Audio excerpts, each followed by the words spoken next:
Hello and welcome to the day Millwall for the 17th of September 2023. In today's Millwall news, it was match day today, and you probably already know, and if you don't, you should probably take a seat, because I've got some bad news for you. We lost 3-0 at home to Leeds, and it was pretty bizarre and pretty horrible, and just all a bit weird. It was. So we're going to start off the match report from millwallfc.co.uk, which hasn't loaded for some reason. Nice.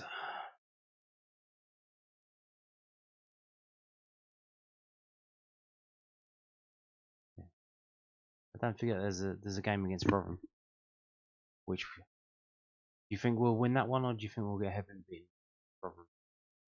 Millwall beaten 3-0 by Leeds United and on Sunday afternoon. Joel Perot's double visited the lead before Jorginho Ruto's goal headed the third for the Whites. Gary Out made changes to the lineup for the Whites as Ryan Longman and Alan Campbell made their debut whilst Diane Fleming dropped to the bench. The Lions attacked from off against their opponents, fashioned the chance in the first minute. The Leeds managed to scramble a corner kick away at the back post. Millwall were making the early running, testing Ilian Meslier into punching away from his goal, and with Longman lifting the ball into the area on 7 minutes, the goalkeeper was muscled off the ball by Tom Bradshaw, only for the referee Chris Kavanagh to blow up for a foul as the ball was heading for the back of the net. With 15 minutes on the clock, however, Leeds took the lead in their first shot on goal as Joel Perot snuck through to guide past Bartosz Białkowski seconds after it appeared as though Kevin Nisbet had been fouled further upfield. Crescencio Somerville then left Białkowski. What is the name behind that? So the geezer's got a foreign sounding first name and a northern surname. What's going on there? Crescencio Somerville then left Białkowski in no man's land as he lobbed towards the net on 4 minutes. His attempt fortunately dropped him wide of the goal. As the Lions began to force more corners shortly before the half-hour mark, Longman's shot forcing Meslier into a save before Billy Mitchell's effort went over at the beginning of 5 minutes of stoppage time. Denor played Bradshaw in during the opening seconds of the restart. The striker's shot was saved by Meslier, and with the grey skies looming over South London, the Lions upped the intensity on and off the pitch ahead of the hour mark. At the other end, however, it took a vital tackle from Jake Cooper to prevent Białkowski from being tested by Somerville. The striker set to pull the trigger from the 6-yard box. A nice interchange of passing between Denor and Leonard on the right. Through the latter's cross was cleared, with the manager shaking up his attacking pack on 64 minutes as Duncan Watmore. Fleming and Romain Esse replaced Nisbet on Campbell. Longman's shot from outside the area sailed over the crossbar. At 78 minutes, Leeds were allowed space in the middle of the park to create, with the ball eventually falling at the feet of Perot for a tapping yards out. 3 minutes later, it was free as Rutter took advantage of the slip to crash the ball home. With no further chances to report on, the line slipped to defeat C16. And the team was Białkowski, Leonard, Cooper, Wallace, Norton, Cuffy, Denor, Mitchell, Longman, Campbell, Bradshaw, Nisbet. The subs were Fleming on for Denor in 64 minutes, Saville on for Mitchell in 4 minutes, Emaku on for Longman in the 3rd minute, Esse on for Campbell 64th minute, and Watmore on for Nisbet in the 64th minute. The unused substitutes were Truman, McNamara, Harding, Adam, Maliki.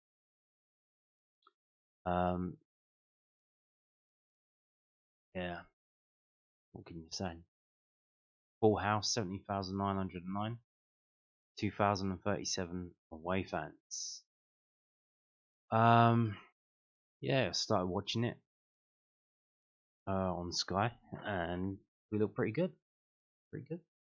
Very had an intent to attack, which was in contrast. This is the thing where, I don't know if you see the video the other day where Garrett started talking about the guy from, I think, this other news asked him about low blocking, and I'm like, don't ask Garrett about tactics, because he mentions a tactic in the video, he's clearly not going to use it in the match, and obviously there's no way he's going to play like that then in a full crowd. front of a full crowd because he's going to get absolutely slandered. You, we couldn't play that sit back and defensive type of football at the Den in front of a full crowd. It's just not.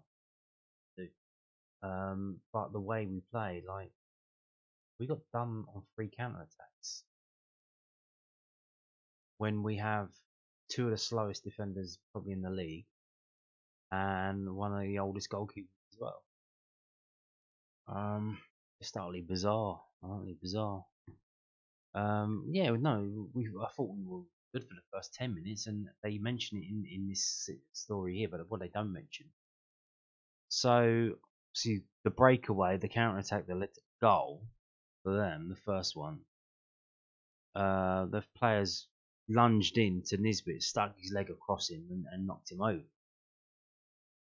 And the referee didn't give the free kick. And I noticed in the lead up to the game, there were stories from the Leeds press and whatever saying, "Oh, this referee's refereed 3 Leeds games before, and we haven't won any of them." So they were trying to put the pressure on the referee from the get-go, making it look like he's biased against Leeds. But I don't know if that influenced him. But so he didn't give the foul for that. But literally minutes before, their player picked up the ball and he literally ran straight into Ryan Leonard. He ran into Ryan Leonard. Ryan Leonard was just standing there. You don't have to get out of the way of someone when they're running at you. You can just stand there. But apparently, when the guy ran at Ryan Leonard, run into him and then reared up like, oh, he blocked me, and then fell on the floor. That gets a free kick. So you can see like double standards there. It's just, and I'm sure that's probably what the players are thinking. Hang on a minute, you gave a referee when the geezer literally run at one of our players, run into him and then fell over. That's a free kick. But at the other end, when the guy sticks his leg across Nisbet when he's trying to move away with the ball and trips him up, basically, that's not a free kick. So yeah, and then they broke away and scored. It was like, oh, it's going to be one of those days. We're playing 12 men today. Yeah, there were massive gaps in the middle of the park. This formation doesn't work. It just doesn't work. And instead of realizing it doesn't work and moving on, let's move on with our lives. Let's understand that playing this formation at Millwall doesn't work. Let's all move on, onwards and upwards. No, what we do in the summer, oh, you know what? Let's spend a load of money that we don't have. Let's spend a load of John Berylson's money to buy players to try and make this formation that's not going to work at Millwall work. And now the players that he brought in, Joe Bryan, to do that, he's injured. We keep buying all these players and they keep getting injured.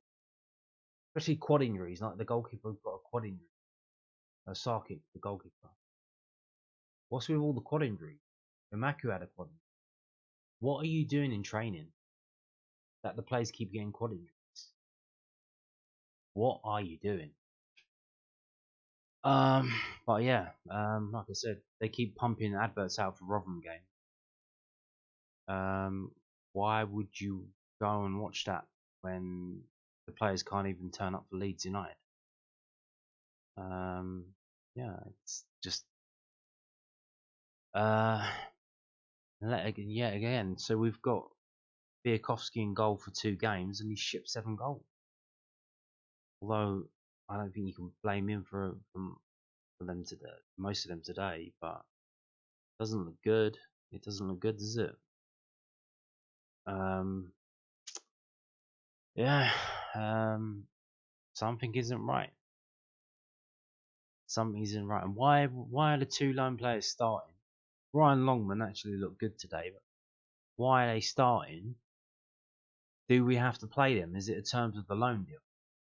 Because last season, Gary Rowett pulled the masterstroke of starting Vogelsammer because there was a clause in his contract that if he started a number of certain games, an automatic thing would kick in. As soon as that automatic thing kicked in, he fucking dropped him. So are we now forced to play the two loan players to avoid some kind of charge, or is it they have to play? What the fuck is going on?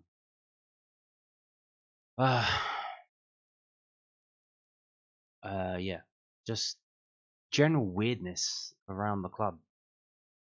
Just random team selections, random bringing a Maku on and playing him at left wing back. I guess because he's got pace, so he can start there and run forward. But I mean, fucking hell. This is like at the end of Ian Holloway. He's just randomly picking team and changing the captain every week. Fucking hell, man. Yeah, so here we go. Fleming was dropped, which is probably a good decision, but if you're going to drop him like for like. Play Duncan Watmore there. Play Romain Esse there. Play an attacking midfielder. Don't drop him for a defensive midfielder. This is from southwarknews.co.uk. Gary Rowett explains why Zion Fleming started on the bench in the Championship game for the first time in 3 years at all. Fleming had started all of Millwall's previous 46 Championship games. Gary Rowett explained that he put Zion Fleming on the bench as part of the decision to try and disrupt Leeds United tactically. There were some raised eyebrows when the Dutchman was not named in the starting lineup for the Championship clash, the first time that has happened since a 1-0 home loss against Reading in August 2022. The 25-year-old has yet to hit the heights of last season when he scored 15 goals and Mill's star player of the season. Rowett said Fleming, who was subbed on in the final 35 minutes of the 3-0 defeat, has had a tough summer and that there was a lot of pressure on him to be the Lions' talisman. Asked about Fleming's absence, the Millwall boss said, "Oh, it was tactical. I felt as though the two advanced midfielders would give us a little bit more mobility against Leeds, who want to try and drag you out of areas to then open space up forwards," which they did. They did. They literally did what you said they were worried about. "I think leaving Zion out is going to create a little bit more of a headline than some of the players, but I genuinely feel like he's had a tough summer. He's had a lot of pressure on him now to almost be the player that gets us back into form this season. I just felt it would be easier for him on a day like today, coming on for the last 30. Obviously, he wouldn't feel that, and I'm sure he wouldn't think that way. But moving forward, he'll have the chance to just step back and go again.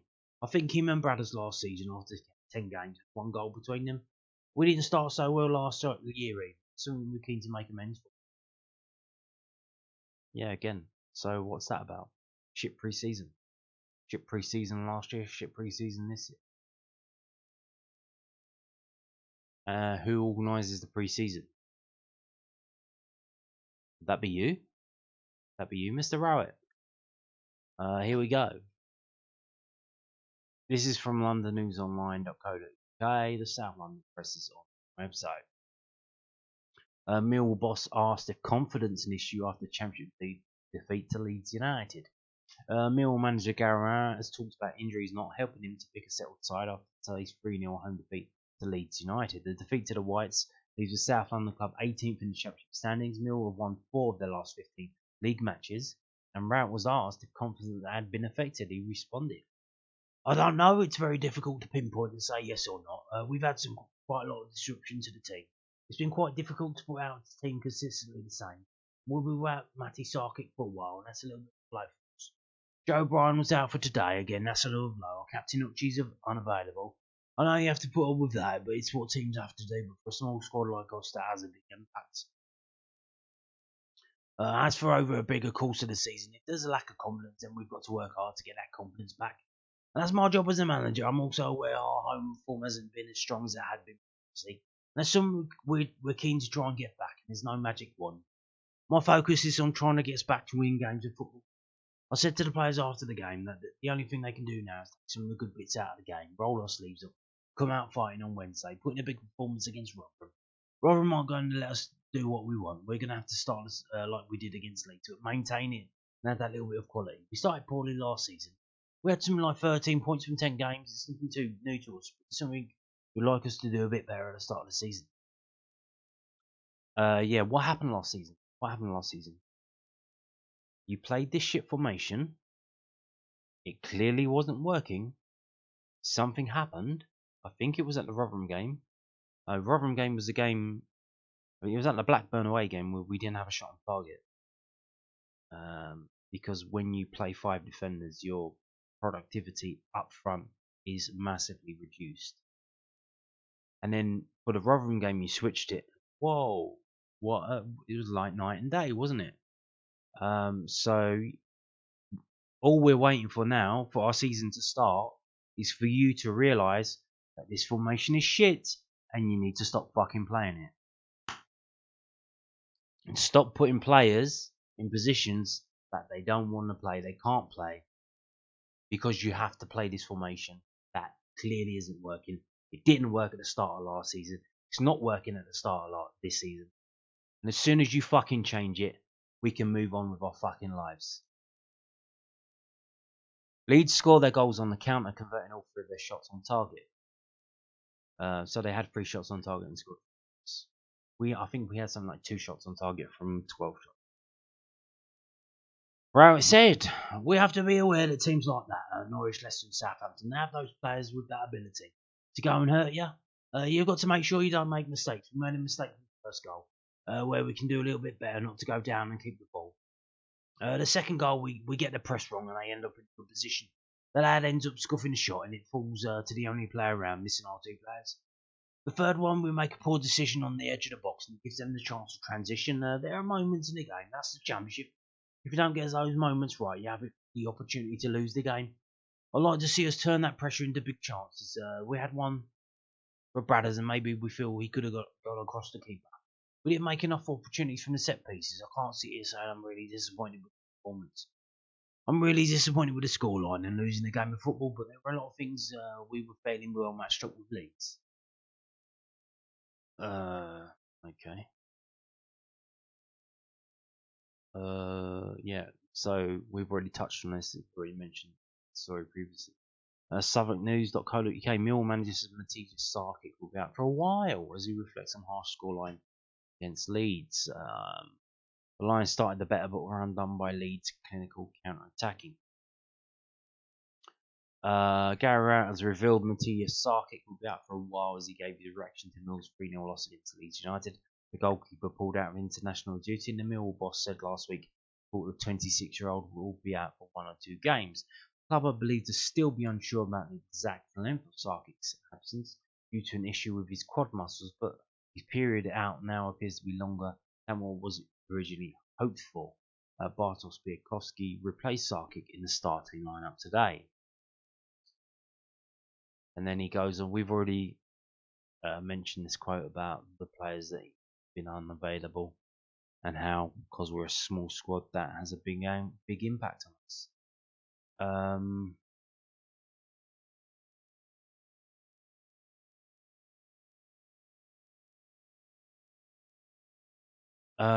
Rowett believed the scoreline wasn't necessarily a fair reflection. He said, it felt a little bit harsh. You concede 3 goals and the opposition score 3 goals and don't concede, then of course the 3-0 scoreline is what it is. It doesn't look like a fair reflection of that effort that the players put in. I felt some of the moments and periods of the game. Well, it's a tough league, this championship, but we know that against teams like Leeds, you have the ability to bring on players that they have. Gnotto, Somerville, Perot, Ruta. And suddenly you can bring on Dan James and Anthony and Gelhard. They're obviously going to hurt teams when there's space on the pitch, and that's what they're very good at.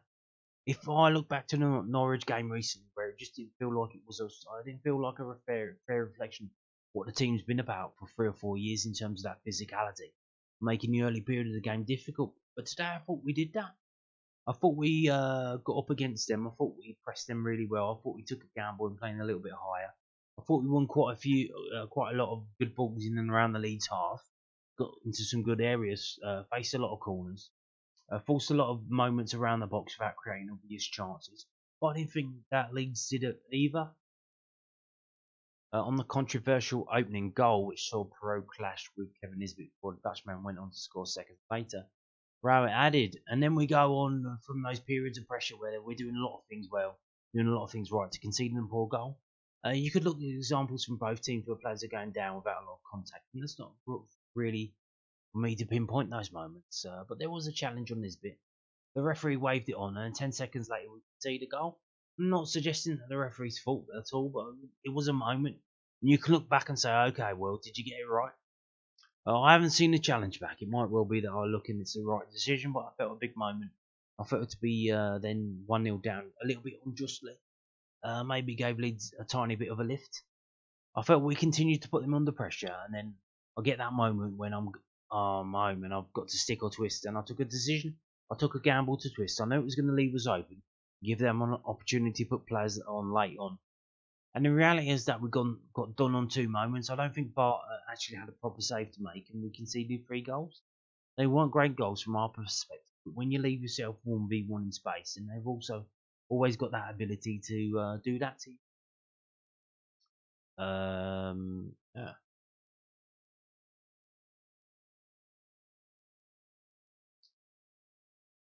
So weirdly, again, it seems that any time we play a game where the shirts are up for auction, we play absolutely dog shit. Here we go. You can bid on a shirt from today's game. The auction will close on Saturday the 23rd of September at 2 p.m. So if you want one of the shirts from that game, here you go. Go to matchwornshirt.com and here you go.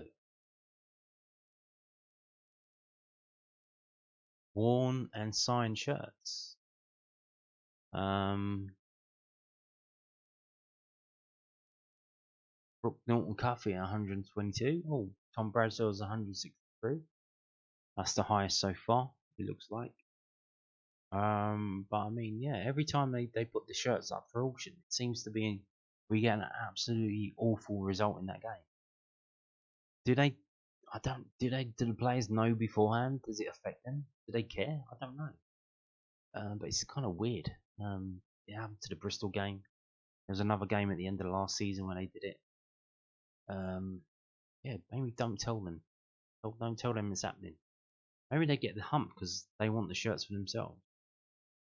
I don't know. But it's all a bit weird, isn't it? All a bit weird. Anyway, on that note, thank you for watching and goodbye.